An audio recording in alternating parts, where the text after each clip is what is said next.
So in this video we're going to be talking about health and safety with the Blackmagic Ursa Mini 4.6K. So chances are this may be one of the biggest cameras you've shot with from the loan shop, especially if you're moving from first year to second year. So there's a few kind of more health and safety things to bear in mind when you're filming with a camera of this size.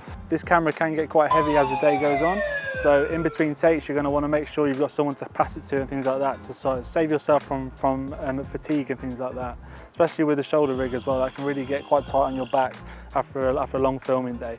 So it's really ideally you want to be filming with a large group of people or at least an assistant to kind of hand it to.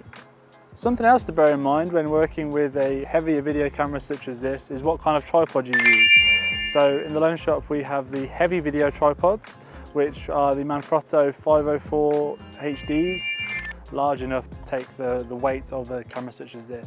Also we have the Vinton video tripods as well. We have two of those and they can also take the weight of a camera of this size, so bear that in mind. If you're using maybe a tripod at home and things like that, which you've used with a DSLR, odds are that head isn't going to be strong enough to take a camera of this size, so make sure you're using a heavy duty video tripod from the loan shop.